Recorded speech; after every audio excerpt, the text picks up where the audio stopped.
Hi, I'm Kelsey Andrews, and we'll be reading from my book, Big Sky Falling, here on the traditional unceded territory of the Tsaout and the WSANEC people.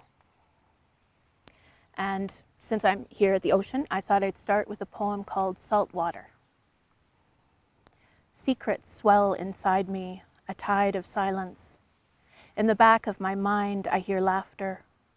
I will go down to the sea and talk to the anemones and the jellyfishes, the small unseen things that wash up, slimy and prickly against my thighs. The sea will be deep and strong and cold. It will not care. It will not care. First love and learning. The sound of lapping water could tame me. The kiss-kiss at the dock while I sleep all night in my sleeping bag could turn me soft and cool. Instead, I am fire. I fall in love with no consideration for the lay of the land, blacken the stones in my path, leave fireweed angry and purple. I could learn from creeks and riverbeds to curve around hills, travel the path of loosest earth. Instead, I am ice, water too afraid to flow. I stay where I should not all winter. I freeze the tongues that reach for me. Grottos and valleys could show me how to be gentle, persistent, to erode my rock faces rather than blasting them. Instead, I am a road crew, making a way out where there is none. My will breaks what it should avoid. I do not even hear the words no or slow.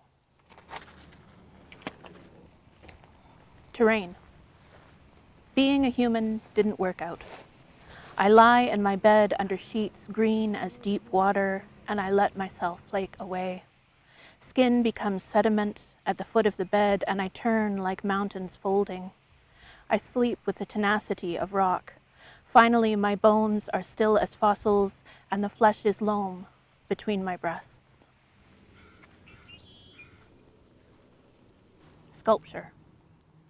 Van Gogh's only foray into the medium of sculpture is a single ear, meticulously constructed of flesh.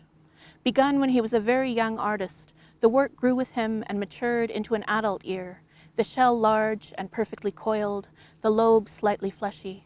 The cut edge is ragged, suggestive of a pot taken off the wheel with a thin wire and not smoothed over. The piece has not survived to the present day. It was last known to reside in the private collection of a prostitute in Arles, who was said not to understand it. Sorrows, After Happiness by Stephen Dunn. A stone in your pocket, then another and another. You can take them out, clicking together and stained with earth. You cannot drop them in the ditch, though they erode as you handle them, become smaller, smooth. By the end, your pockets will bulge. Each is beautiful with striation or quartz. Each has a name. You speak as a friend's.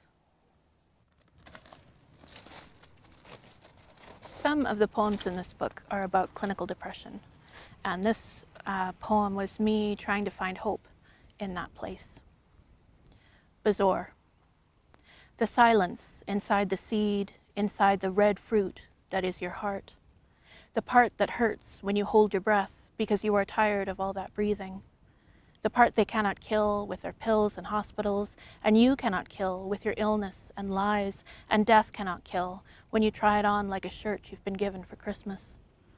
When hope is lost and light, and when reason is gone, when thought and blood have run out, when the meat has been eaten by scavengers, and the strings made from the sinews have unraveled. When the spoils have been divided and you are nothing left to fight over. It is the tiny silence in the middle that need not be defended because it cannot be assailed.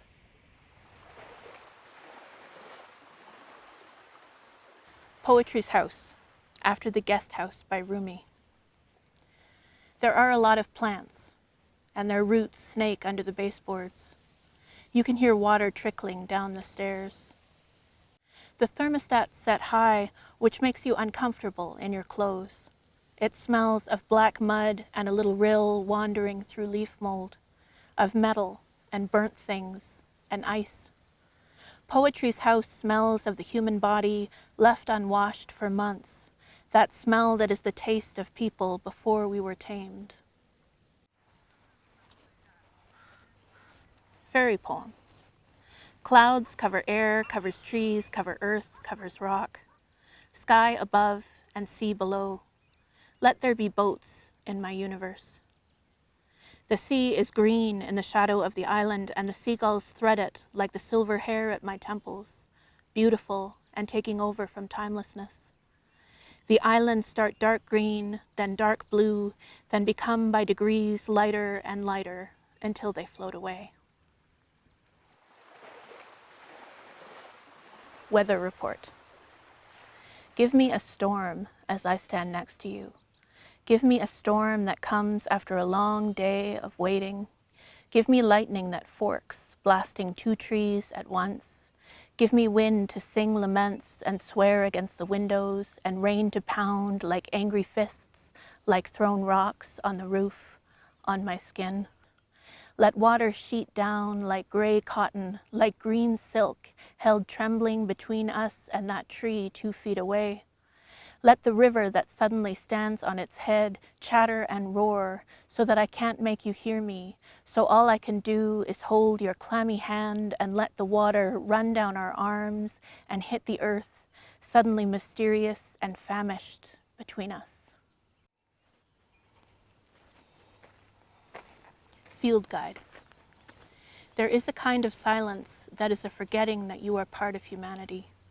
It's not that you don't move, it's that you don't move like a human. You can read a book, but turn the pages as if your fingers are the wind. No matter what, you must not turn around.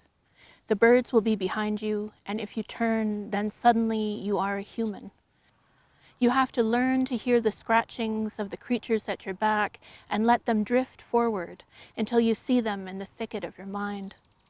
I cannot tell you what song each small bird sings, but I can tell you how bush sounds when no one is listening, how it breathes song and rustlings, a melody with no rhythm and no path.